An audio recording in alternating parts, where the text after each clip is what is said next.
salji.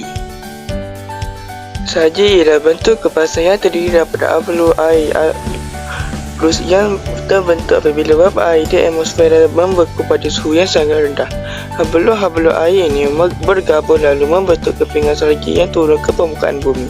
Salji biasanya berlaku di negara yang mengalami musim sejuk atau mempunyai kawasan tanah tinggi. Fenomena ini menjadikan persekitaran kelihatan putih dan sangat indah. Bagaimana salji terbentuk? Salji terbentuk apabila wap air di dalam awan membeku menjadi hablu ais akibat suhu yang berada di bawah takar beku. Hablu air ini akan bergabung antara satu sama lain sehingga menjadi lebih besar apabila kepingan salji menjadi cukup berat. Ia akan jatuh ke bumi sebagai salji. Bentuk setiap kepingan salji adalah berbeza dan mempunyai corak yang unik. Ciri-ciri salji. Salji mempunyai beberapa ciri yang istimewa. Antaranya ialah berwarna putih, lembut dan sejuk apabila disentuh. Salji juga boleh terkumpul di atas jalan, pokok, bumbung rumah dan gunung apabila turun dengan banyak. Selain itu, salji mudah mencair apabila suhu meningkat melebihi takar beku. Keadaan ini menyebabkan salji berubah menjadi air dan mengalir ke sungai atau tasik.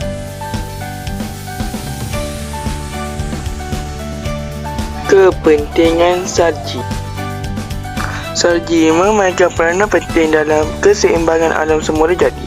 Salji menjadi sumber air apabila mencair dan mengisi sungai, tasik serta empangan.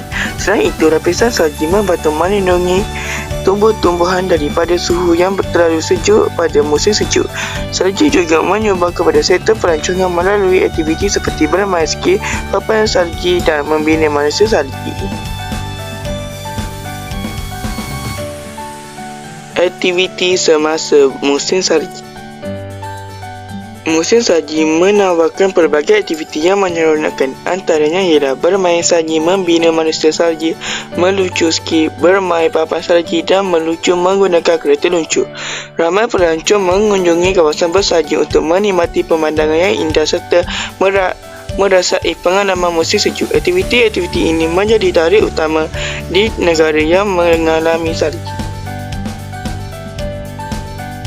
Cabaran musim salji. Walaupun salji kelihatan indah, musim salji juga membawa beberapa cabaran. Jalan raya menjadi licin dan boleh meningkatkan risiko kemalangan. Suhu yang terlalu sejuk juga boleh menyebabkan masalah kesihatan seperti hipotermia dan radang dingin jika seseorang tidak memakai pakaian yang sesuai. Oleh itu, masyarakat perlu membuat persediaan yang rapi sebelum menghadapi musim salji. Cara menghadapi musim salji. Beberapa langkah perlu diambil untuk menghadapi musim salji dengan selamat. Antaranya ialah memakai pakaian tebal, sarung tangan, topi dan kasut khas yang sesuai untuk cuaca sejuk.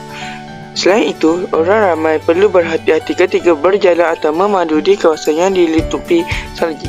Pengambilan makanan berkhasiat dan minuman panas juga membantu mengekalkan suhu badan semasa musim sejuk.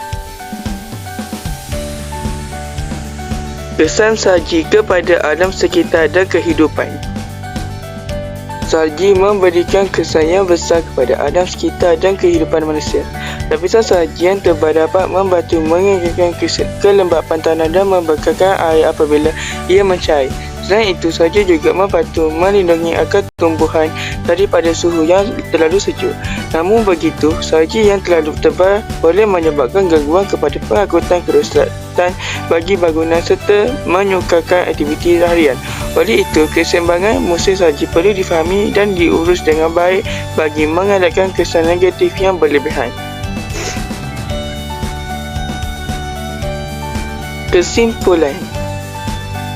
Kesimpulannya, salji merupakan fenomena alam yang unik dan indah serta mempunyai pelbagai kepentingan kepada manusia dan alam sekitar. Walaupun musim salji membawa beberapa cabaran, ia juga menawarkan pengalaman dan keindahan yang sukar dilupakan. Oleh itu, kita perlu memahami proses pembentukan salji serta mengambil langkah keselamatan yang sewajarnya apabila berada di kawasan bersalji.